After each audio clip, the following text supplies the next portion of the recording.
បាត់សរសៃពុកម៉ែបងប្អូនវីដេអូនេះខ្ញុំសូមបង្ហាញពីរបៀបប្រើប្រាស់នៅម៉ាស៊ីនរត់ប្រើប្រាស់អគ្គិសនីប្រភេទនេះណាអញ្ចឹងនៅពេលដែលពុកម៉ែបងប្អូនឲ្យចេញពីកេសមកគឺវាមានរូបរាងបែបនេះអញ្ចឹងអានេះដៃកាន់គឺវានៅអមបណ្ដោយស្របអញ្ចឹងណាអញ្ចឹងពុកម៉ែបងប្អូនគ្រាន់តែតម្លើងខ្ចៅពីរគ្រាប់ទាំងសងខាងមកខាងនេះមួយហើយនិងខាងនេះមួយ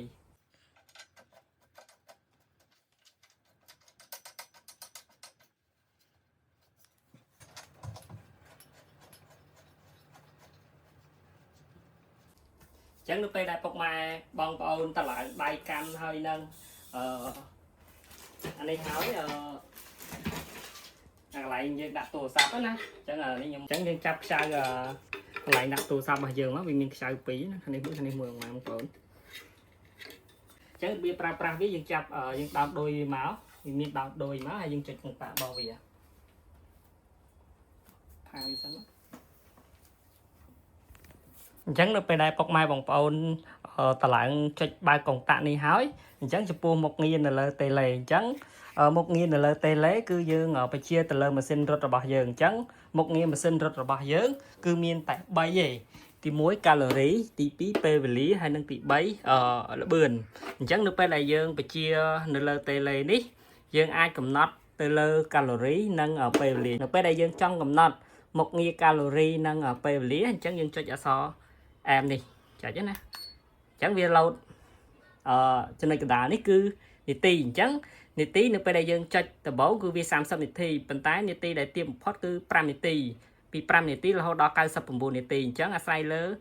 ការកំណត់របស់ពុកម៉ែបងប្អូនអញ្ចឹងបើយើងចង់បន្ថយយើងបន្ថយមកបើយើងចង់តម្លើងយើងចុចបូកនេះមកចុចសញ្ញាបូកនៅលើតេឡេរបស់យើងណាអញ្ចឹងរហូតដល់99នាទី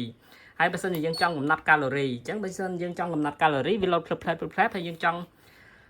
បន្ថយឬក៏តម្លើងយ៉ាងម៉េចអាស្រ័យលើម៉ែបងប្អូនប៉ុន្តែខ្ពស់បំផុតរហូតដល់99នេះកាឡូរីអញ្ចឹងឧទាហរណ៍ថាខ្ញុំចង់កំណត់ទៅលើនាទី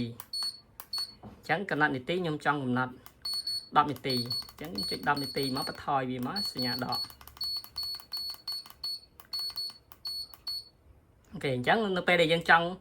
កំណត់នៅនាទីឬក៏កាឡូរីណាមួយដែលយើងចង់ប្រើប្រាស់ទៅលើម៉ាស៊ីននេះហើយយើងចុចអាប៊ូតុងនេះ on off ចុចអានឹងមួយម៉ាស៊ីននឹងចាប់ផ្ដើមដំណើរការឃើញទេពុកម៉ែបងប្អូនអញ្ចឹងម៉ាស៊ីនចាប់ផ្ដើមដំណើរការអញ្ចឹងសួរថាចុះធ្វើម៉េចដើម្បីបង្កើនល្បឿនអញ្ចឹងនៅពេលដែលយើងបង្កើននៅពេលដែលយើងកំពុងតែរត់យើងចង់បង្កើនល្បឿនយើងចុចប៊ូតុងបូកនេះទៅអញ្ចឹងយើងនឹងតម្លើងល្បឿននេះដូចនៅលើវីដេអូណាពុកម៉ែបងប្អូននេះឃើញអាកន្លែង 1.5 នេះនៅខាងឆ្វេងគេណានៅខាងឆ្វេងគេអញ្ចឹងយើងចង់លឿនជាងហ្នឹងយើងចុចតម្លើងមក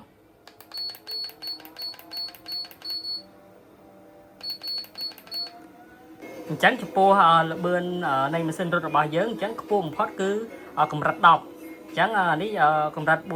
អញ្ចឹងបើសិនជាយើងចង់ឲ្យបានច្រើនជាងហ្នឹងយើងចុចតាមល្បឿនដែលពុកម៉ែបងប្អូនតម្រូវការប៉ុន្តែខ្ពស់បំផុតគឺកម្រិត10នៃល្បឿនដែលយើងអាចតម្លើងបានខ្ពស់បំផុតណាអញ្ចឹងចំពោះមុខងារនិងការប្រើប្រាស់នៅម៉ាស៊ីនរត់ប្រភេទនេះដូចជាមានតែប៉ុណ្្នឹងទេដូចដែលខ្ញុំបង្ហាញនៅក្នុងវីដេអូខាងដើមមកអញ្ចឹងណា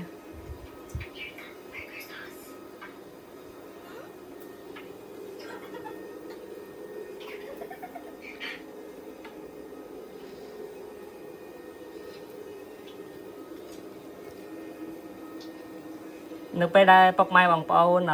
កំពុងតែធ្វើលំហាត់ប្រាណទៅលើម៉ាស៊ីនរត់ប្រភេទនេះអញ្ចឹងបើសិនជាពុកម៉ែបងប្អូនកំណត់នៅល្បឿនកំណត់នៅល្បឿនហើយអញ្ចឹងម៉ាស៊ីននៅពេលដែលចាប់ផ្ដើមដំណើរការនោះនៅពេលដែលយើងជ្រើសរើសដំបូងអញ្ចឹងទៅលើពេលវេលាអញ្ចឹងពេលវេលានឹងរាប់ថយក្រោយឬក៏យើងចង់កំណត់ទៅលើកាឡូរីអញ្ចឹងកាឡូរីនឹងថយ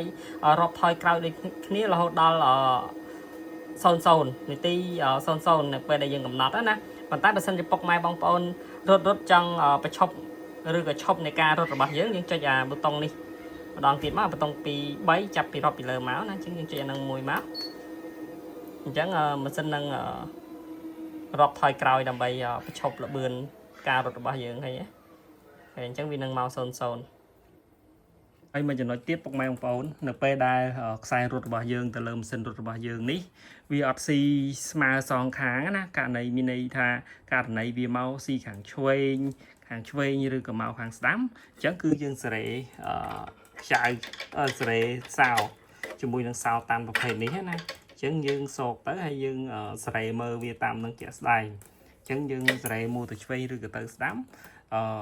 hay dương tay mơ chẹt đáy nằm bay ở đá rồi bà dương nó ở vì xì smart nè chẳng cái này sẽ cứ dương sẽ cái này nè nhằm trong cái chẹt thay mất nè